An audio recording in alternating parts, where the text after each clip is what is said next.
Welcome to Skidmark Garage. I'm Greg, and it's another Member Monday. I'm here with Logan Miklosovic. Miklosovic. Close, nailed yeah. it. Close Nailed enough. it. Nailed it. Awesome. For effort.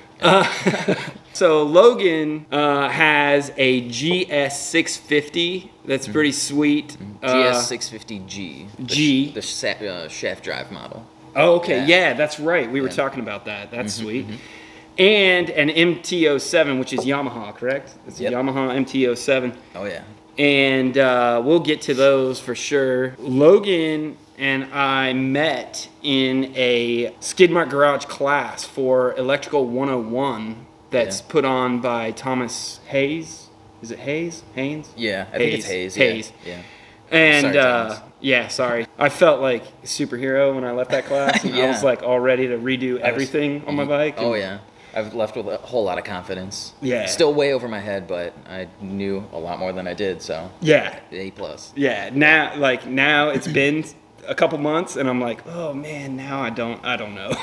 Yeah. I'm not so confident anymore. We'll see if I get to that or not. Yeah. We got some Cleveland beers going on. This is I'm from Cleveland Heights, so this is a Cleveland Heights brewery called Breaking Point Brewery. And it's Date with Destiny. It's a Imperial Baltic Date Porter. Yeah. Oh, whatever that means, it's good. Dates I like it. soaked in vodka. All right. Nice. Hey. Not too bad. Let's see. Cheers. Yeah. Cheers. Yeah. Yeah, man. It's good. We got a Cleveland cold pizza review to do here because it's cold because I drove all the way over here and then set everything up. But no such thing as bad pizza. Yeah. It's Geraci's in Cleveland Heights. Love it. Actually, it's University Heights. Yeah. But it's close enough to me. Oh, yeah. And yeah, it looks pretty awesome. I'm going to grab a piece right now. Yeah, definitely. So I just from that class is about all I really know you from. What do you do for a living? Well, I actually help run a small family business. It's called Dog Waste Management. We're a professional pooper scooper company. Believe it or not. That's literally. Right. Yeah, literally. But no, that's cool. Yeah, no, it's awesome. I'm very fortunate to have that situation, and I'm also very fortunate to, like, growing up and working jobs and having terrible bosses. Yeah. I'm now able to be the type of, like, supervisor that I would want to have. Yeah. So I think it's unconventional, but it gets the bills paid. And that's the funny thing about Cleveland, man.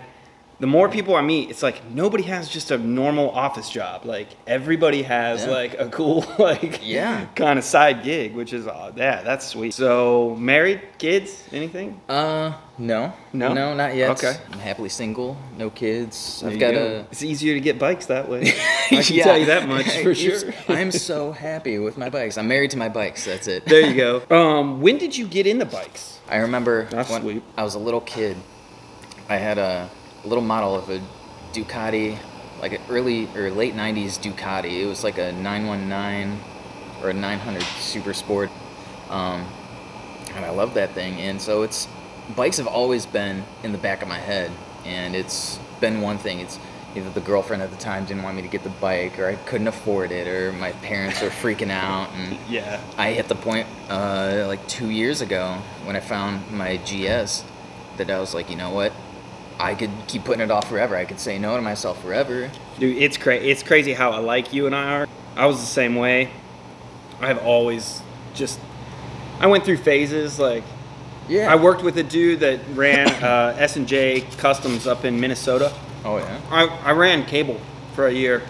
It was like a cable guy. That's cool. And the head dude at the contractor's office that we worked for also ran like this S&J Customs.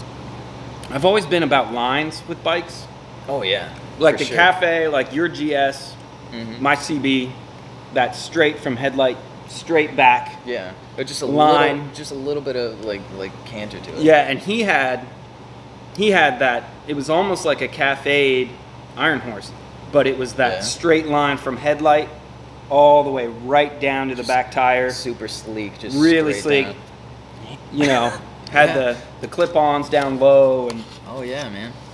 so yeah, immediately kind of gravitated towards your bike when I got in here. And now, full disclaimer, the way my bike sits now, I did not do a lot of the work to it. I got it, the frame was already chopped, the seat was already on. It was basically the way it sits now, which I'm sure you'll throw up a picture. Yeah, no, and that's exactly the way mine was too. Yeah, and it was like, I saw that bike and I fell in love. I've been looking for a cafe bike, just super clean, just stripped down to the bare essentials and just fast. Now, was it like that when you got it? Or did it have the different tank?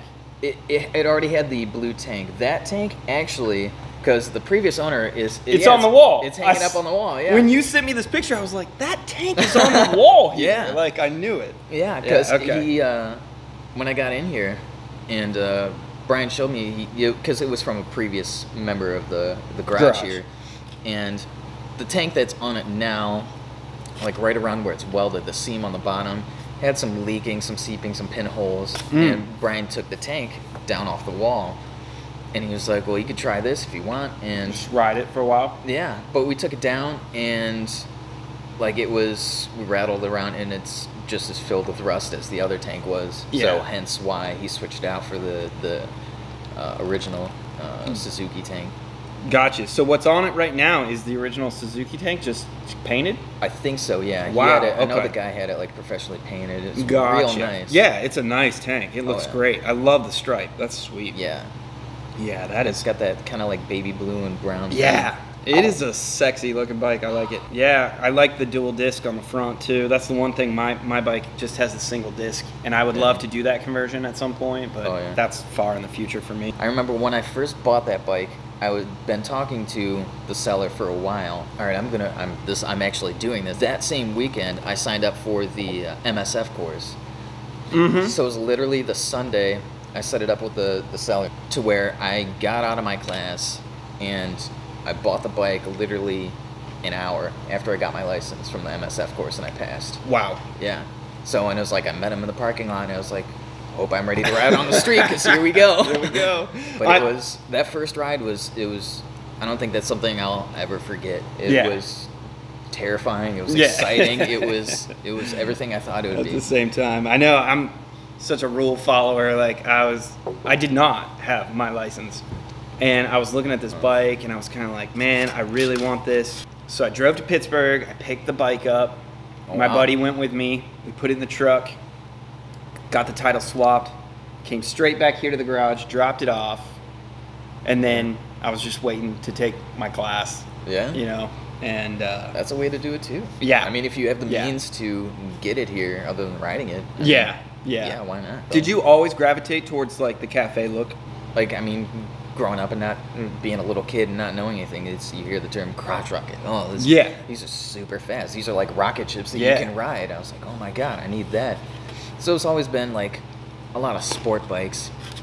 But then it kind of like you were saying earlier, it goes through phases, and I wanted a dirt bike growing up because I thought it was more plausible than a street bike, and I was young. But then after I fell off for a while, and then I started really getting into bikes again, it was right around the time where it was that cafe racer craze was like kicking off. Yeah. Or at least I had been more cognizant of it. Mm-hmm. And then I started looking around. I was like, yeah, those are cool. Those are like old school vintage, like just street racing bikes. They just strip them down. It's like the old days, like back in like 40s and 50s of like hot rodding. Yeah. Big heavy cars, you strip them down and add more power. And that's what this was, and that's what kind of called out to me. I think it's funny too. I mean, yours is much more, I think yours is a little more legit than mine. With the dual front discs and well, what size is just some of that stuff. Mine's a 550. So it's a little smaller. Just a little bit. But it's not done quite to, I feel like it's not done quite to the level of this. I don't have the rear sets on, and you know, but then again, I didn't do any of this to it. You know, I just kind of bought it, and so that's why same here. I really like it, because like I feel like I can't screw it up. Yeah, like I'm only gonna be able to try and improve on it. You know, it's exactly. Pretty cool. And it's funny too. Yeah, growing up, I hated Ninjas. I hated sport bikes. Like I just like, and it's funny when you're a kid. That's not something that you come to on your own realization. That's something that your like parents and like people put in your head. Yeah. I bought this, and my buddy, who I'm sure is probably going to watch this one, especially when I tell him what other bike you have, he was like, man, I got to get a bike, because he went to Pittsburgh and helped me pick this one up. Oh, okay. He's like, man, I got to get a bike, And he was looking at some of the newer, like the CBRs and sport bikes, basically. Yeah, gotcha. And I was kind of like, I was trying to be supportive, and I'm kind of like, these are okay and whatnot. But here, come over this way. Look at these. He sent me his photo of the MT-07. Oh, yeah? And I was like, at first I kind of wanted to write it off, like, but then I started looking at that, and I was like, that is a killer looking bike. I really like those. Oh, yeah. No, I really like them. That's the way it has been with me. Like, I'll see a bike, and I'll fall in love. Yeah. Look at it. That is awesome. Yeah. No, and he is really like, my wife does not, I'm sorry, Holly, but yeah, my wife does not like the motorcycles at all. Really? And his wife doesn't either. They actually work together. Oh, yeah. And so, it's so like this whole, together. it's this, they feel like I'm conspiring to get him into it. So he's really looking hard at these. And I think that's a killer looking bike. It's so naked. You're right. Like it's not all the fairings. It's not all the. Easy to ride, even though it's like 689 cc. Yeah. They say there's a lot of, and I'm sure people will say online, there's a lot of debate between starting off with like a 300 or a 400 and then moving up to a 600, and then there's the group of people that say you're gonna grow out of it so fast. And that's what I've heard. And it's you can start with a 600 if you're careful. Like that MT-07, MT is master of torque. You can easily pull the front wheel off the ground first and second gear on power alone. Yeah. But me, I've always been kind of a cautious person. I know, that's the way I am too. Once I get comfortable with a machine, then I can go balls out. The throttle on the MT is very, with all the fueling standards that they have to meet, especially in the UK and overseas. Yeah. Off throttle is heavy engine braking, and on throttle is like there's that like split second between like completely off and on a little bit. Okay. And it's real snatchy. So I had to You're like either whoa, yeah. And it's like, all right, I need to brake. But it really helped me a lot get my throttle control under control. Have you done much work on the 650? I mean, it ran pretty well when you got it, right? Yeah, when I first got it, it ran. But after I let it sit for, I think 2 weeks, I couldn't get it started. Gotcha. I couldn't get it started, and in the back of my head, I was thinking about what the previous owner had mentioned to me, Skidmark Garage. So I called Brian up. Okay. He helped me get it here. And I haven't done much, but I rebuilt all the carbs, threw them back together, I rejetted them. Yeah, I see. You sent me this picture here. Yeah. Yep, and that was... That's an interesting way to label your carbs. It's 1, lowercase h. Oh, no, those are upside down. Uppercase E and lowercase e. Yeah, that's how I know it's 1. But, and even though, I mean, they should technically all be identical, I mean, I wanted to number them just in case. And I did too. One by one. And that's the funny thing, too, is like, now that I've done this once, I was so worried. Let me show you some of these. Like, before I did it, I was sketching. Holy cow. All of them. That's great. I was trying to memorize. And then when I took it apart, I would lay each thing out in the sequence that it comes off, and take a photo. That's how I did it. And now, those seem so easy to me now. Now I'm just like, I'm just going to throw it all in this bucket, put it in the wash, and then I'll separate it out when I come back. And like, once I was done, did you ever watch Scarface? No. No? I have not. Okay. There's tons of movies I need to watch. Pacino is in this like 5,000 square foot bathroom in a giant jacuzzi that's like 3 times the size of this table. And he's laying there with a cigar and I think a drink, and he's like, "Who built this? I built this. Who do you trust? I trust me." He's like all screaming. And it's like, that's how I felt like after I did this. Who built this car? Yeah, who built this? I did. And then now it's kind of like, okay, these are a lot easier than I thought they were. But I did want to kind of talk to you, like, your carbs. Very much. I don't have any sort of, like, are these diaphragms up here? Yes. There's diaphragms in there. Okay. So these are CV carbs. Yeah. Which is constant velocity, but basically the slides inside are attached to the diaphragms in the top of the carbs. Okay. And that's what, when you open the valve on the other side, it pulls air through, raises up the slide. Okay. And it's the little rubber, very fragile diaphragm at the top is what kind of keeps it down. Yeah. So it was. I mean, they're all right. I mean, if you know how to work with them, it'll be all right. Yeah. And so you took the carb class too, right? I did. I wanted a 4-cylinder bike. Like I said before, growing up, I was like, "Oh my god, we're so bikes alike, have dude." 4 cylinders. Oh, that's crazy. And I love that 4-cylinder sound. Like, I kind of off on a tangent. Top 4 engine sounds, as far as I'm concerned. Okay. Yeah. A V4, any kind. Gotcha. A vintage 4-cylinder sport bike, 4-into-1, and a triple. Those sound sick. Okay. Yeah. And then the cross-plane inline twin.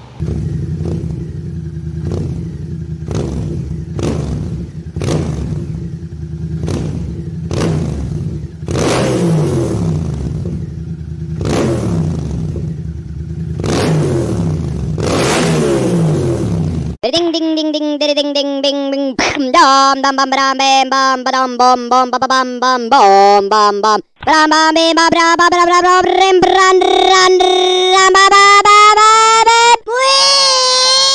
Of course, I'm biased, but those sounds are awesome. Yep. But I heard like a cafe racer with a 4-into-1. And I was like, that sounds mean. It's got 4 cylinders. That seems like way overkill, but I want it. Yeah. So I got the bike. And then I worried about how to fix the carbs. And it's like, okay, now I got to sync 4 carbs in tandem. And so I had to take the class. I was like, I'm glad I did. Steve's awesome. He's a wealth of knowledge. Yes. When I sort of caught this bug, I started like listening to podcasts and things. And I've been listening to the Cleveland Moto podcast a lot. And I actually went in there, and Phil happened to be in there. And I'm one of those douchebags who goes in and like takes up all Phil's time, and I have no intention of actually buying a bike, but I talked to him. He was trying to talk me out of anything carbureted. He's like, dude, you do not want 4 carburetors. Like, don't buy a 4 carburetor bike. You're going to have to take them apart and clean them all the time and yada, yada, and if yada. you take them apart once, you will take them apart multiple times. Oh, yeah, yeah. All the time. Yeah, absolutely. Because you clean it once and you think you got everything. Yeah. But these are basically clean, but I'm going to do it anyway just because I kind of want to do it again, and it can't hurt. I was having a little bit of issue with this number 1 carb here. I think maybe this pilot, that little pilot right there is a little bit clogged. It could be. Because it was just missing at idle a little bit. Oh, really? So I don't know. We'll see. I'm going to take it apart and see what it looks like. So did you work on anything else before you got into motorcycles? My dad's dad worked at Ford. My dad had always had a Pinto wagon. He was always customizing when I was a little kid. He always had a Buick Regal that he painted himself. He used to work in a body shop. But there's a picture of me in diapers, and he's doing, like, grinding, doing a bunch of body work, and I'm just asleep on this little patch of rug next to the car. And he taught me how to do all that stuff. He taught me how to paint. He taught me how to Bondo back in the day. And, Yeah. A lot of patience, thin layers. Oh, yeah. Yeah. But I've always kind of been around it for a while. I got into, gas RC cars. Like little nitro RC cars. And I wrenched on those for years. And my brother never got into the gas, but my dad bought my brother and himself the 2 of these RC cars. I mean, they were like, they were legit cars. They were like that big. But that was my thing growing up was I took everything apart. Like I ruined one of those cars. Really? Yeah, yeah. Dude, I took it completely apart, and then I And that's the thing with those. I had like no desire to put it back together. I'm just like, wow, this cool. is a mess. Yeah. See you later. And that's what I liked about those, because I mean, given like I was young, I wasn't making any money yet, and they were legitimate like miniaturized race cars. They had full suspension. I learned about suspension geometry. I learned about that's sweet. I learned about using ballast weights front and rear to get to like the chassis balance right. And carb tuning, those little 2-stroke nitro engines. That's crazy. I learned about how to tune a carb on one of those. That's sweet. So, but beyond that, I mean, I took a break from wrenching for quite a while until I got a bike, and I knew I wanted to be something that I can learn from, something that can teach me something. If something goes wrong on this, I want to be able to fix it myself. That was my deal too. Yeah. It was like, this is the perfect bike because I can bring it here. I can do all this stuff. I did the brakes front and back. I rebuilt those. I did the suspension. Wow. So I took the front end apart and I put new oil in there and I sanded these down, got them all shiny again. Yeah, that looks clean. This is the only crappy part, is up where the dog ears that hold my headlight on. Yeah. And the triple clamp right there, that's all just rusted and pitted. Oh yeah. And like, I don't know what I'm gonna do with that. I don't think it's worth getting cleaned up or try to re-chrome it. But I'll probably just leave it for now. 75% of that looks pretty dang good, though. Yeah, and they function great. Once I redid the seals and put new oil in, they've been really good all year. Good. So I did that, and I did the carbs, and I did a new sprocket in the back with a new chain. And yeah, it's been a lot of fun. Those are all like the...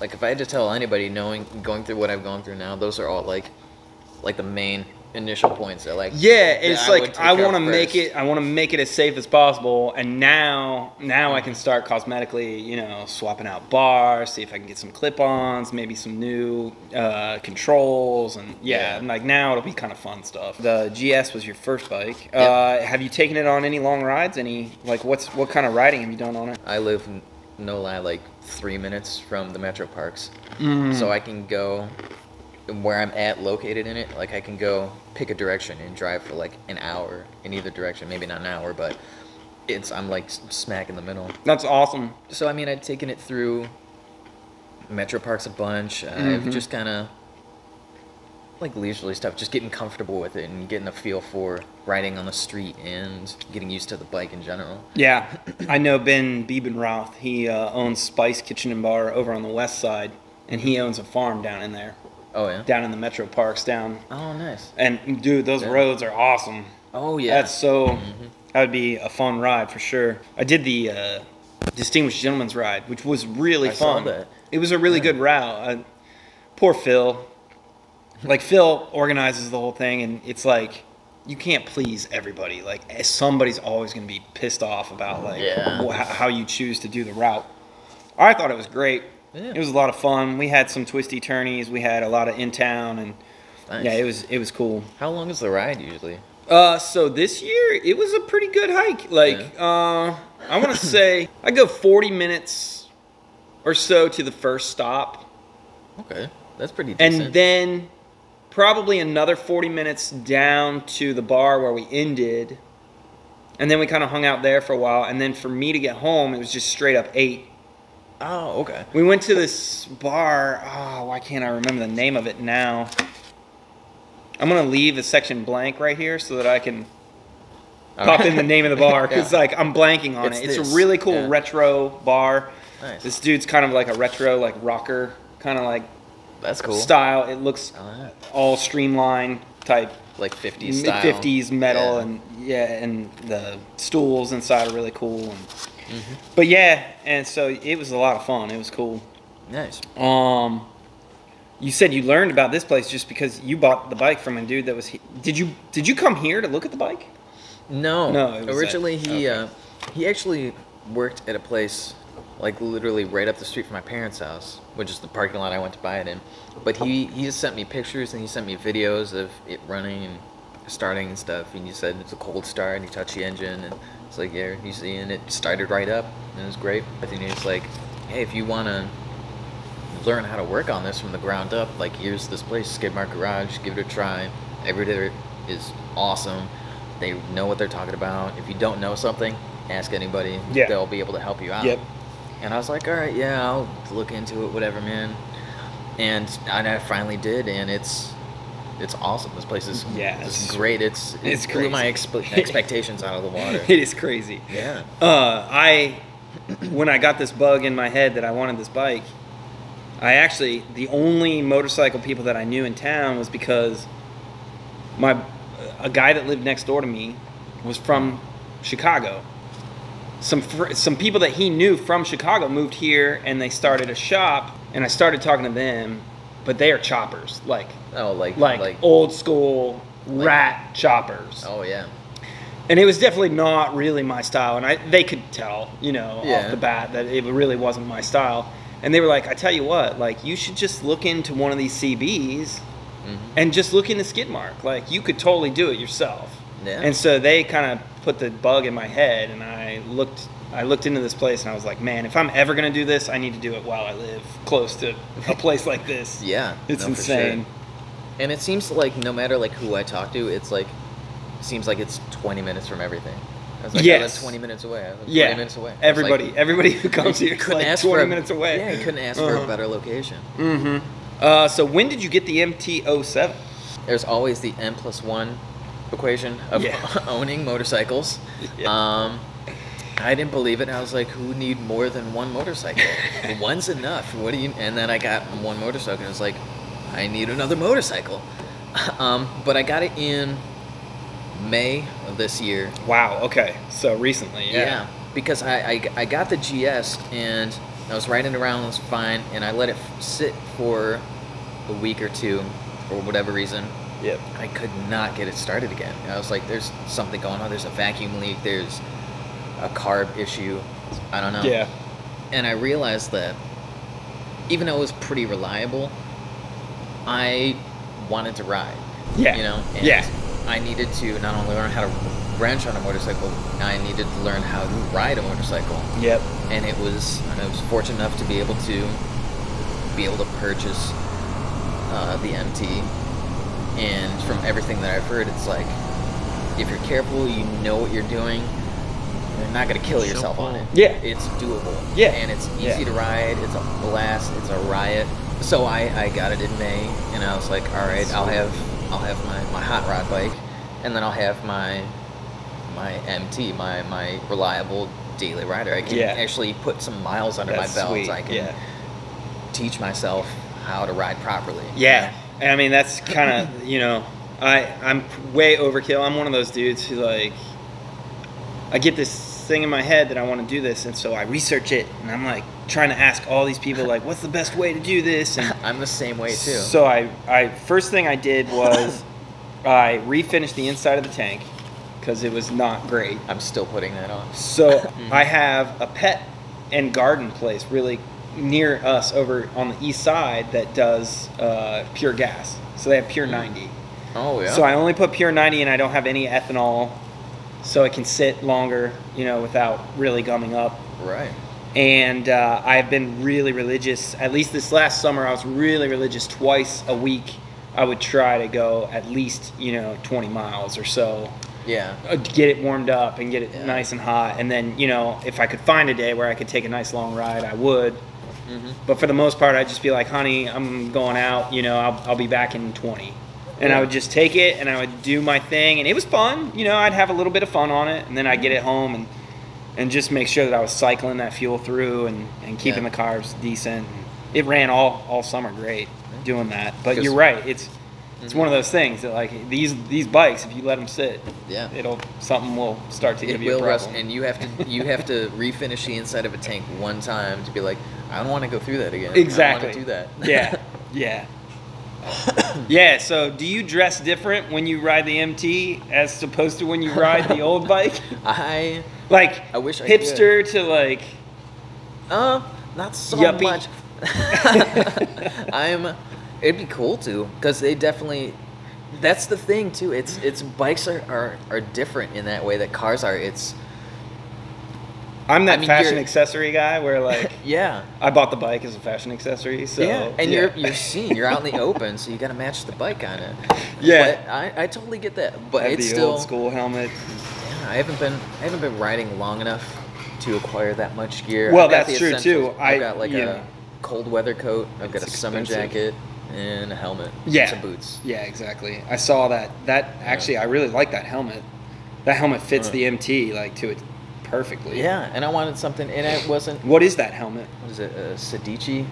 And I was buying all my gear, and I wasn't 100% sure. It's like, all right, I'm gonna get like a cheap used bike, and I'm not sure if I want to like dedicate like $400 to my helmet. I know. I was looking at some of those Bell, because Bell makes those, retro looking helmets, but they're like $400 for a helmet. Yeah. But they're nice. I got a helmet that a dude bought and then didn't like, so he never even wore it.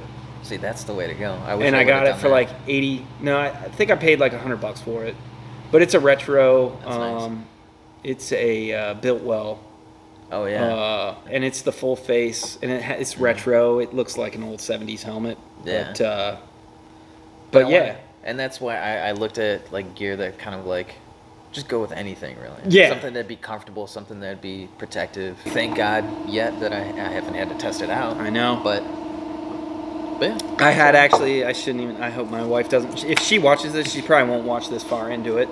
She'll probably turn it off and be like, you did a good job. I'm very proud. But yeah, last year I was the victim of a bad left turn. Really? I was coming up right by Kane Park on the east side. Mm-hmm. There's kind of a windy road that just kind of winds along Kane Park. Yeah. And there was a car about 6 or 8 car lengths ahead of me. Mm-hmm. And as I came around the corner, I could tell that traffic was stopped in the left-hand lane. Okay. And immediately, like, a buzzer went off in the back of my head. Like, I didn't really notice it, but something went off in the back of my head and said, okay, something's wrong there. That guy was trying to make a left-hand turn. He saw the car that was ahead of me, but he didn't see me at all. So as soon as that car got past him, he turned right in front of me. Oh my God. I hit the front brake as hard as I think just reflex as hard as I could, and I hit the back brake too. The back end came off to the right. Yeah. And he literally like was looking through his car out the passenger window, and we locked eyes.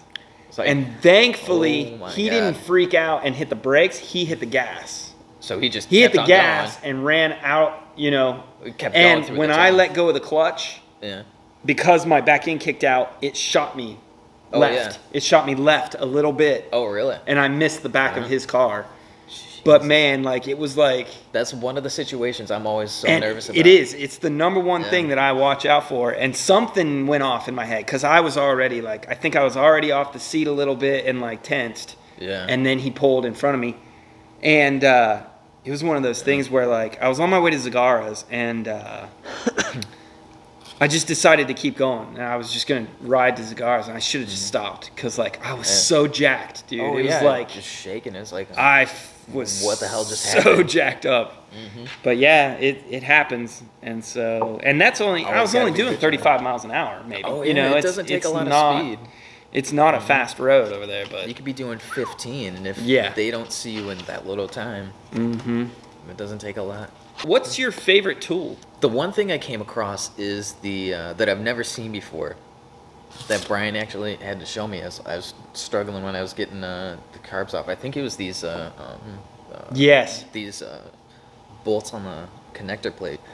He showed me the impact screwdriver. Yes. I didn't even know that existed before I came here. And he has the big fat ones, right? Yeah. The big fat ones that you can slam with a hammer. Heavy duty. Check this out. So I brought these because you mentioned that to me in an email, but this is Vessel. Okay. This is just your regular, this is a JIS, so it's Japanese Industrial Standard. Yes.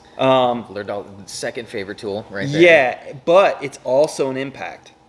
Really? So this turns 1/8 of a turn when you smack it with a hammer.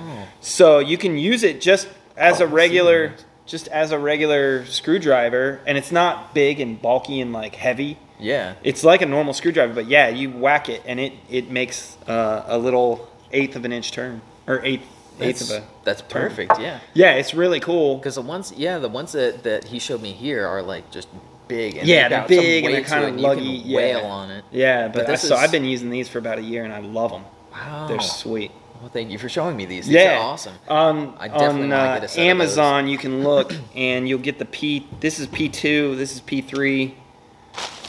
The P1 that I got is not Impact. It's just a normal. Oh, gotcha. But it's pretty small. It's way smaller than that. Dude, man, I was going to show you this. This is what I used on my cars too. So back in that room, there's a paint booth. Mm-hmm. And he has a glass bead. He has a bag of glass beads. Yeah. That you can, like, blast things with. Oh, yeah. But glass bead, I've heard, is bad to use on carbs because that glass will clog up inside passages. And then I can see that. Yeah, it will never dissolve. Baking soda dissolves, so I don't know. Did you soda blast any of these? I did not. I basically went through.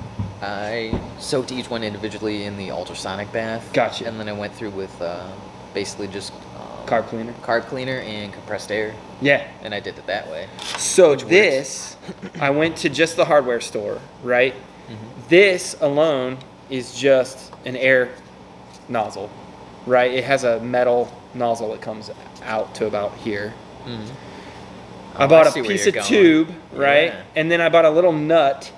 That nut is a restrictor, just like a restrictor in the end that I just forced into the end. And then you just dip this down into a bag of baking soda. Huh. I went to Costco and I got a 10-pound bag of baking soda. Yeah. You dip this down into the bag of baking soda. You connect this to his air hose. And right in here, like, I can show you. I can take this off. I don't know if I'm going to be able to get this off or not, but that's pretty done up. Anyway, still, the reason I had to duct tape it is because eventually the baking soda will put a hole in your tube. Oh, really? Yeah. Oh, okay. But anyway, you see where the end of my nozzle ends right there? Yeah. Okay, well, I put a little hole in the tubing, mm-hmm. and the nozzle goes into the hole, and it ends about right here. And what it does is it just creates a vacuum. As the air is shooting out here, it pulls baking soda in the bottom. Hell yeah. And then this stuff, I mean, these things were crystal clean. Really? After about... the problem is I came out of that booth and I was just head to toe baking soda. I was covered in baking soda. But, I mean, once I got these all taken apart and opened up, I just hit them all with baking soda. And then when you go to do your ultrasonic bath, mm-hmm. baking soda dissolves in water. So it just completely dissolves. And it's not going to hurt any passages or anything like that. No. So that was one of the tools that I was going to talk about. And I totally forgot to. But that's great. But yeah, I wish I would have known about that. It's super cheap to make. I think that was like $15 probably. Yeah. I keep looking at... Are you into video games at all? That bike right there reminds me of the video game Death Stranding, which is so funny. People are kind of making fun of this video game because it's just you're just a mail carrier basically. Like the whole game, you have to take these packages, and some of them are large packages, across this wild terrain, and it's really hard to like keep your vehicles like from tipping over and whatnot. Nice. But yeah, that thing is sweet. I keep looking over there at it and I'm like, oh my god. Yeah. I do like the Gucci's. Those things are cool. They make some cool cafe bikes too. Have you seen any of the Gucci cafes? I might have in passing, but I'm not sure. I'd say it's like a V7. Moto Guzzi V7. If you look at the Moto Guzzi V7 cafe, it's a pretty cool newer. It's a fuel injected like newer bike that has a decent cafe look to it. Nice. And that's the thing too. That's all these manufacturers are coming out with that retro style. It's a cafe bike. It's the look without any of the hassle or any of the upkeep. But it's like, I can't do that because I'm missing out on so much, not knowing how to fix it and build it. Yeah, I mean that's ultimately why I went with the 74 CB500 because, I wouldn't take the time to learn unless you call around to any of the shops around here, most of the shops will not even work on these bikes. They won't even I haven't even tried. I had an electrical problem, and it was kind of giving me problems, and I was finally like, okay, I'm gonna call somebody. I called like 2 or 3 shops. Nobody would touch it. Really? Cleveland Moto was the only one that was like, yeah, bring it in. We'll take a look at it. Nice. I ended up figuring it out on my own, like at the last minute. Yeah. It was just a little bit of wiring. I had to put in a diode in the headlight. The electricity was backfeeding through the indicator because I had the exact same turn signals that you have on yours. Oh yeah. I put the LED LEDs. turn signals on the front. Yeah. And then the power was backfeeding through my incandescent indicator ball. Oh yeah. So the indicator on the handlebars, those use so little power that it was just going straight through the indicator to the other side. Yeah. So I put a diode in there, but it still wasn't working, and that's when I was like, I don't know what to do. Yeah, I reached. And finally I was talking to Brian, and we were like, let's just try this other flasher relay. So I bought a different flasher relay, and then like that, it was working. Yep. And that's the one thing, because like you said earlier, I'm the type of person that'll look something up and research it to the nth degree before I do something. And on my MT, and you can see in one of the pictures, it's where I got the lights on and I got like the workbench next to it. I had installed a fender eliminator kit and an integrated tail light. And one of the things that I learned with the LED tail light is you could either make one yourself, a relay or a resistor. I got you. Yeah, resistors. Yeah. To even out the flash on your incandescents that are left. Gotcha. So I actually found one that was actually like a plug-in. So it's like I knew like. Oh, that's cool. It was sweet. And so I got the taillight installed, and at the same time I put that relay in there, and it worked. It worked great. Nice. Yeah. Yeah. That's the crazy thing about electrical. You can chase a ghost for so long, and it gets so disheartening. And it's just a stupid thing. It's just one stupid thing that, like, if you had known and bought that in the first place, it would have worked from the get-go. It's just like, you got to chase it down I walked first. in here with that flasher relay in my hand, and I was like, this isn't going to work. Like, I'm going to put this in. It's still not going to work. I'm going to have to send it to Cleveland Moto. Yeah, because you've been there already. Yeah, and then so I put it in, and it was just like, Zoink. okay, oh my God, that's it. I found it. We figured it out. That's a great feeling. In the end, yeah, it is. That too, like, I was just talking to Brian too with his kids in the class. They just had their first start day. Oh yeah? They've been working on these bikes for so long, and it was their first kickstart like day. That's a and big day. all 3 started. All 3 bikes started right up, and we're good to go. And I was like, man, that feeling is so awesome. All right, man. Hey, thanks for having me, a man. lot. Thanks for coming and hanging out. Appreciate it. Love Anytime. it. Killer. Cool. Thanks, Awesome. Greg. Yeah. Appreciate Thanks it. for watching.